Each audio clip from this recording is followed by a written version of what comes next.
سوالات ہیں بچے کی پیدائش پر بچے کے کان میں اذان دینے کا کیا تصور ہے؟ ایک کان میں اذان اور دوسری میں اقامت کہنی چاہیے؟ ترمذی شریف میں حدیث ہے کہ نبی صلی اللہ علیہ وسلم نے حسن یا حسین رضی اللہ عنہما کے کان میں اذان کہی۔ تکبیر کا تو کوئی کسی حدیث میں ذکر نہیں ہے، تو لیکن اس حدیث کو بعض لوگ تو ضعیف کہتے ہیں، لیکن امام ترمذی نے اس کو اچھا کہا ہے، مسلمانوں کا عمل بھی ہے، اس لیے بس کان میں آپ دائیں کان میں اذان کہہ دیں، بائیں میں خود بخود پہنچ جائے گی، اقامت کا مسئلہ کوئی نہیں۔ طواف کے دوران اگر نماز کا وقت ہو جائے تو رش کی وجہ سے بندہ مطاف سے باہر آ سکتا ہے، باقی طواف بعد میں پورا کر سکتا ہے، اور کہاں سے شروع کرے؟ اہل علم یہی فرماتے ہیں کہ وہ جب نماز کھڑی ہو جائے تو طواف چھوڑ دے، اور جہاں بھی جگہ ملتی ہے وہ نماز میں شامل ہو جائے، بے شک مطاف سے باہر ہو یا جہاں بھی، اور جب نماز پوری ہو جائے تو پھر جہاں طواف چھوڑا تھا اس کو پورا کر لے۔ اعتکاف کے لیے چادریں لٹکانا ضروری ہے؟ نہیں، ضروری نہیں ہے۔ آپ کے لیے خیمہ بعض اوقات بنایا جاتا تھا، اس میں آپ اعتکاف کرتے تھے، اور یہ بھی ہے کہ آپ ایک چادر تھی، دری تھی، وہ دن کو بچھا کر اس پر بیٹھ جاتے تھے، رات کو لٹکا کر خلوت حاصل کر کے اکیلے اس میں نماز پڑھتے رہتے تھے۔ تو حرم میں ماشاءاللہ لاکھوں بندے، ہزاروں نہیں لاکھوں اعتکاف کر رہے ہیں، کوئی چادر نہیں، کچھ نہیں، سرانا ایک رکھا ہوا انہوں نے، اور اپنا وہاں پڑھتے رہتے ہیں، جا کر کھانا کھائے، قضائے حاجت وضو کر کے پھر وہاں ڈٹ جاتے ہیں۔ پورے ہفتے کے دنوں میں جمعہ افضل ہے، اس طرح رمضان میں جمعہ کا روزہ کی فضیلت بھی زیادہ ہے۔ یہ بھی قیاس ہے آپ کا نا، قیاس ہے، تو قیاس دین میں نہیں چلتا۔ ہم یہ نہیں کہتے کہ جمعے کی فضیلت زیادہ نہیں ہے، نہ ہم یہ کہتے ہیں کہ زیادہ فضیلت ہے، نہ ہم کہتے ہیں کہ زیادہ فضیلت نہیں، اللہ جانے۔ جتنی بات بتا دی گئی ہے اسی پر رہیں۔ رمضان کا تو ہر روزہ ہی ماشاءاللہ بڑی شان والا ہے۔ تراویح کی نماز میں یا قرآن کی تلاوت بندہ کرتا ہو تو سجدہ آ جائے تو قرآن والے سجدے میں کون سی دعا کرنی چاہیے؟ وہ ایک دعا ہے، اللہم مکتب لی بہا اجرن، وہ حسن المسلم میں ہے، نہ یاد ہو تو کوئی ضروری نہیں ہے، جو آپ سجدے میں دعائیں پڑھتے ہیں ان میں سے کوئی پڑھ لیں۔ عورتوں کا مساجد میں اعتکاف افضل ہے یا کہ گھر میں؟ وضاحت فرمائیں۔ اعتکاف صرف ہے ہی مسجد میں، کیونکہ اللہ نے قرآن میں فرمایا وَأَنْتُمْ عَاكِفُونَ فِي الْمَسَاجِدِ، مسجدوں میں جب تم اعتکاف کر رہے ہو۔ بعض لوگوں نے یہ بات بنائی ہے کہ جی عورتیں گھر کی مسجد میں اعتکاف کریں۔ گھر کی مسجد جو ہے نا، اس کا حکم مسجد والا نہیں ہے، کیونکہ وہاں عورت جب نماز نہ پڑھنی ہو وہ جا سکتی ہے، ہر بندے کو وہاں داخلے کی اجازت نہیں ہے، مکان بیچیں تو ساتھ وہ بھی بک جاتی ہے، اس لیے وہ مسجد نہیں ہے۔ باقی رہی یہ بات کہ جی مسجدوں میں تو پھر خطرہ ہے، خطرہ ہے تو بھئی فرض تو نہیں ہے نا۔ الحمدللہ کوئی خطرہ اب نہیں، الحمدللہ اللہ کا فضل ہے، مسجدوں میں باقاعدہ بندوبست ہے، راستے الگ ہیں، پانی کا بندوبست ہے، حفاظت کا بھی پہرے دار موجود ہیں، اس لیے گھروں میں اعتکاف ہوتا ہی نہیں ہے۔ سجدہ مسجد کو لگ سکتا ہے، اگر نہیں تو یہاں صدقہ لگ سکتا ہے۔ ہاں صدقہ لگتا ہے بھائی، صدقے سے ہی مسجدیں بنتی ہیں نا، زکوٰۃ نہیں لگتی، زکوٰۃ جو فرض ہے نا وہ مسجد کو نہیں لگتی۔ نماز تراویح میں قرآن پورا پڑھنا ضروری ہے؟ نہیں، جتنا ہو سکے، ویسے پورا پڑھ لیں تو، کیونکہ نبی صلی اللہ علیہ وسلم ہر سال ہر رمضان کی ہر رات میں جناب جبریل علیہ السلام سے ملاقات ہوتی اور دونوں دور کرتے تھے، تو آخری دفعہ 2 دفعہ دور کیا نبی صلی اللہ علیہ وسلم نے، اور اعتکاف بھی ڈبل کیا، 2 عشروں کا کیا۔ تو اس لیے اگر پورا کرے حافظ صاحبان کو تو ضرورت کرنا چاہیے۔ حرم میں 20 رکعت کیوں پڑھتے ہیں اور ہم 8 پڑھتے ہیں؟ یہ سب لوگ مانتے ہیں کہ نبی صلی اللہ علیہ وسلم سے 11 رکعتیں ہی ثابت ہیں۔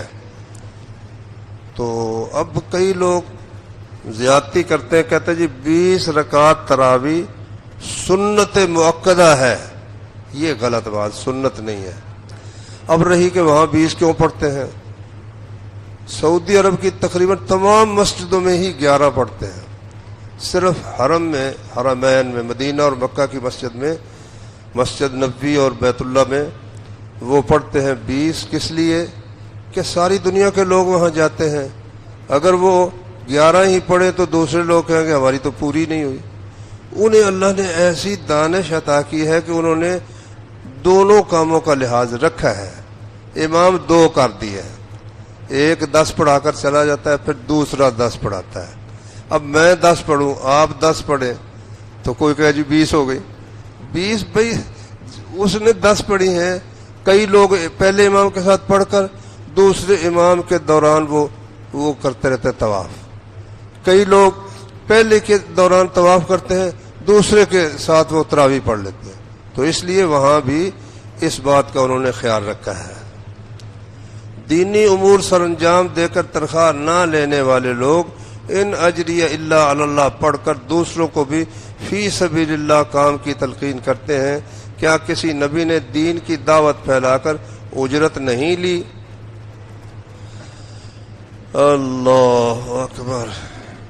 جب رسول کریم صلی اللہ علیہ وسلم فوت ہوئے تو اور ابو بکر صدیق رضی اللہ عنہ امیر المومنین بنے تو ان کا کام کاروبار کپڑے کا تھا، صحیح بخاری میں حدیث ہے۔ انہوں نے کپڑے کا گٹھا اٹھایا اور اٹھا کر نہ چل پڑے۔ حضرت عمر نے کہا کہ کدھر؟ کہا جی میرے بچے ہیں، آخر میں نے ان کے لیے کچھ کمائی کرنی ہے۔ آپ ان کے لیے کمائی کریں گے تو پھر یہ مسلمانوں کا کام کون کرے گا؟ آؤ آپ کی تنخواہ مقرر کرتے ہیں۔ خزانچی تھے حضرت ابو عبیدہ، ان کے پاس گئے، سالانہ تنخواہ مقرر کی۔ پھر حضرت ابو بکر نے خطبہ دیا مسجد میں کھڑے ہو کر، لوگوں سن لو، ابو بکر کا پیشہ اس کے بچوں کی ضروریات کے لیے کافی ہے، آپ یہ خوب جانتے ہیں، لیکن اب میں مسلمانوں کے کام میں مصروف ہو گیا ہوں، اس لیے ابو بکر مسلمانوں کا کام کرے گا اور اس کے بچے مسلمانوں کا مال کھائیں گے۔ اور قرآن میں اللہ نے زکوٰۃ کے 8 مصرفوں میں سے ایک کہا والعاملین علیہا، جو زکوٰۃ پر عامل مقرر ہیں، جو جا کر وصول کرتے ہیں، جو اس کو جمع کرتے ہیں، جو اس کا حساب کرتے ہیں، جو اس کو تقسیم کرتے ہیں، اور اسی طرح دوسرے جو مسلمانوں کے اجتماعی کام ہیں ان میں یہ زکوٰۃ صرف ہوگی۔ تو اسی طرح سے یہ جو مدارس میں قرآن پڑھانے والے ہیں، حدیث پڑھانے والے ہیں، دین پڑھانے والے ہیں، اور اسی طرح مسجد کی خطابت ان کی ذمہ داری ہے، تو وہ اللہ نے یہ تو نہیں نہ کہا مجھے کہ تم نے وہاں پیپل کالونی میں جمعہ پڑھانا ہے، یہ مسلمانوں نے مجھے مقرر کیا ہے، تو میرے آنے کے متعلق اور میری ضروریات کا خیال رکھنا ان کی ذمہ داری ہے، یہ اس اجرت میں شامل نہیں ہے۔ وہ تو دعوت دی جب کسی کو تو وہ اس کا اجر تو اللہ تعالیٰ سے لینا ہے۔ یہ تو مسلمان جب کسی کو پابند کرتے ہیں، آپ ہمارے بچوں کو پڑھائیں گے، اگر انگریزی پڑھائے 2 گھنٹے تو اس کی تنخواہ جو ہے وہ 60-70 ہزار ہو سکتی ہے، اور اگر قرآن پڑھائے تو وہ اگر اجرت لے گا تو یہ حرام ہے، یہ فضول بات ہے، غلط بات ہے۔ حرم کی حد کتنی ہے؟ کہاں تک بندہ نماز پڑھے تو حرم میں ہوگی؟ وہ ہر طرف نا برجیاں لگی ہوئی ہیں، تو وہاں اگر آپ کو شوق ہے تو کسی ٹیکسی والے کو کہہ دیں بھائی مجھے ساری حدیں جو ہیں چاروں طرف وہ مجھے دکھاؤ، وہ آپ کو دکھا دے گا انشاءاللہ۔ نبی رسول اور پیغمبر میں کیا فرق ہے؟ پہلا فرق تو یہ ہے پیغمبر میں پے پائی جاتی ہے جو عربی زبان میں نہیں ہے، نہ رسول میں ہے نہ نبی میں ہے۔ پیغمبر تو فارسی پیغام، ماشاء اللہ تھوڑا اچھا جی۔ تو باقی رسول کا معنی ہے جس کو پیغام کے لیے بھیجا جائے، پیغمبر یہ رسول کا ترجمہ ہے، نبی جس کو وحی آتی ہو اس کو کہتے ہیں۔ شبینہ کی کیا حیثیت ہے؟ 11 رکعت پوری ہونے کے بعد شبینہ کی کیا شرعی حیثیت ہے؟ ہاں کوئی حرج نہیں، رات پڑھ سکتے ہیں، ہم یہ نہیں کہتے کہ زیادہ پڑھنی منع ہے، 11 رکعت پڑھنے کے بعد بھی کوئی پڑھ سکتا ہے. جھگڑا ہے وہ کہتا ہے سنت ہے، سنت نہیں ہے، سنت ثواب سنت کا ہے نا، تو وہ یہ 11 رکعت ہے. کسی وقت کوئی زیادہ پڑھ لے تو انشاءاللہ کوئی حرج نہیں. اکثر علماء حضرت علی کو مولا علی کہہ دیتے ہیں. مولا کا معنی ہے دوست، مولا کا معنی ہے مالک، مولا کا معنی ہے مددگار. اب اگر تو کوئی سمجھتا ہے کہ حضرت علی ہماری جان مال کے مالک ہیں پھر تو وہ مشرک ہے، اور اگر کہتا ہے کہ ہمارے دوست ہیں بزرگ ہیں تو کوئی حرج نہیں. ہم ایک دوسرے کہتے ہیں مولانا شمس الحق صاحب، مولانا فضل الرحمان، تو مولا تو آ گیا نا. لیکن دیکھنا یہ ہے کہ ایک بندہ صرف مولا علی کہتا ہے، مولا ابو بکر نہیں کہتا، مولا عمر نہیں کہتا، مولا عثمان نہیں کہتا. یہ ہے شیعیت ہے. تو اس لیے اگر سب کو مولا کہے پھر ٹھیک ہے، مگر خاص صرف حضرت علی کے لیے یہ لفظ یہ ٹھیک نہیں ہے. وطر پڑھنے کے بعد تہجد پڑھی جا سکتی ہے، ہاں پڑھی جا سکتی. ویسے تراویاں وہ تہجد ہی ہے جو رات کے شروع حصے میں آ جاتی ہے. اگر مزید پڑھنا چاہیں تو پڑھ سکتے ہیں. اجے باقی ہے. اگر واش روم میں وضو کرنا ہو تو بسم اللہ پڑھ سکتے ہیں، ہاں پڑھ سکتے ہیں انشاءاللہ. پراپرٹی پر زکوٰۃ کا مسئلہ، وہ آپ کا مکان جس میں آپ کی رہائش ہے، آپ کی دکان، یا آپ نے ضرورت کے لیے کوئی پلاٹ خرید کر رکھے ہوئے ہیں، ان پر کوئی زکوٰۃ نہیں ہے. زرعی زمین ہے اس پر کوئی زکوٰۃ نہیں ہے، اس کی آمدنی پر عشر ہے. لیکن اگر آپ کا کاروبار یہ ہے کہ زمین خریدتے ہیں بیچتے ہیں، آپ کا وہ سرمایہ ہی وہ ہے، تو اس پر سال کے بعد زکوٰۃ 2.5% دینی پڑے گی.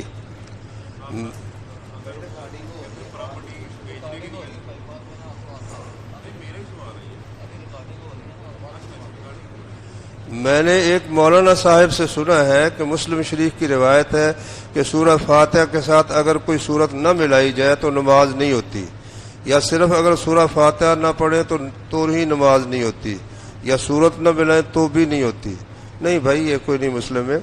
صحیح بخاری میں حضرت ابو ہریرہ کی حدیث ہے کہ آپ اگر صرف سورہ فاتحہ پڑھ لیں تو نماز ہو جائے گی، اکیلا ہو خواہ امام ہو خواہ مقتدی ہو، اور اس کے ساتھ ملا لیں سورت تو بہتر ہے، نہ ملائے تو نماز ہو جاتی ہے. اگر ایک بندے کی داڑھی ہو اور وہ داڑھی کا خلال نہ کرے، کیا اس کا وضو ہو جائے گا یا اس کو دوبارہ وضو کرنا ہوگا؟ خلال کرنا چاہیے تاکہ وہ جلد جو ہے نا وہ گیلی ہو جائے. بال سارے نہ بھی گیلے ہوں تو کوئی حرج نہیں. نبی کریم صلی اللہ علیہ وسلم نے فرمایا کہ میں ایک دن میں 100 بار استغفار کرتا ہوں. اس حدیث کے حوالے سے فرما دیں کہ اب عام انسان کو 100 بار ہی زیادہ سے زیادہ استغفار کرنا چاہیے، یا زیادہ بھی کر سکتا ہے، کیونکہ ایک اور حدیث میں ہے کہ جس کے نامہ اعمال میں زیادہ سے زیادہ استغفار پایا گیا اللہ اس کو بخش دے گا. وہ تو حدیث میں آتا ہے کہ ہم نبی صلی اللہ علیہ وسلم ایک ہی مجلس میں آپ سے 100 دفعہ استغفار سنتے تھے، ایک مجلس میں ہی. تو یہ تو کم از کم آپ کا مطلب ہے نا 100 دفعہ کم از کم. ایک نفسیاتی آدمی جو وضو کے اعضاء کو 3 بار سے زیادہ دھوتا ہو، اس کو مستقل امام رکھا جا سکتا ہے اور اس کا وضو ہو جائے گا؟ نہیں، ایسے جو وسوسے کا مریض ہو اس کو تو امام بنانے سے پرہیز ہی کرنا چاہیے. کوئی صحیح دماغ بندے کو رکھنا چاہیے. نیز یہ بھی بتا دیں کہ کون سے افراد کو امام نہیں رکھنا چاہیے. بس امام جو فاسق، معلن، علانیہ نافرمان، داڑھی منڈاتا ہو، شلوار ٹخنوں سے نیچے رکھتا ہو، اور سب کے سامنے وہ اللہ کی نافرمانی، ایسے کو امام نہیں بنانا چاہیے. کوئی اگر گناہ گار ہے تو دنیا میں کوئی بندہ نہیں جو گناہ گار نہ ہو، اس لیے یہ کہنا کہ فلاں بندہ گناہ گار ہے. ہاں ایک یہ ہے کہ جس شخص کو لوگ اس سے نفرت رکھتے ہو نا، آپ نے فرمایا اس کی نماز ہی قبول نہیں ہوتی امام کی. ایسے بندے کو کہ اکثر لوگ اگر نیکی کی وجہ سے نفرت رکھتے ہیں پھر کوئی حرج نہیں کہ وہ بات سچی کہتا ہے اور کئی کہتے ہیں. اور ایک صاحب نے جمعہ پڑھایا نا، جمعہ پڑھا کے نکلا تو ایک بندہ ملا، کہتا ہے مولوی تو سارا جمعہ میرے خلاف پڑھایا.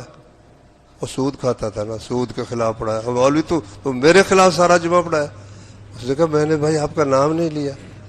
تو اس طرح کی اگر کسی کی نفرت ہے پھر کوئی فرق نہیں پڑتا.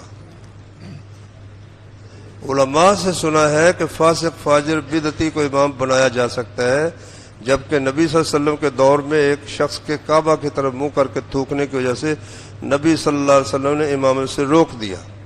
ہاں ٹھیک ہے، یہ علانیہ ہے نا، تھوکنا سب کے سامنے، مسجد کے قبلے کی طرف تھوکنا تو علانیہ ہے نا. ایسے بندوں کو امام نہیں بنانا چاہیے. اکثر سنا ہے کہ جماعت بندی اسلام میں منع یا حرام ہے. پھر جو جماعتیں بنی ہوئی ہیں قرآن و حدیث ان کے بارے میں کیا کہتا ہے، جبکہ وہ قرآن و حدیث کی تبلیغ اور اشاعت میں بھی اہم کردار ادا کر رہی ہیں. جب وہ ایسی جماعتیں ہیں جو ایک دوسرے سے گتھم گتھا لڑائی کرتی ہیں، اقتدار پر قبضہ کرنے کے لیے لڑتی ہیں، اس سے منع کیا ہے. اگر وہ امیر جو مسلمانوں کا اس کی اطاعت میں ہے اور دین کا کام مل کر کرنے کے لیے انہوں نے ایک جماعت اکٹھ کیا ہے تو اس میں انشاءاللہ فائدہ ہی ہے. سبحانک اللہ.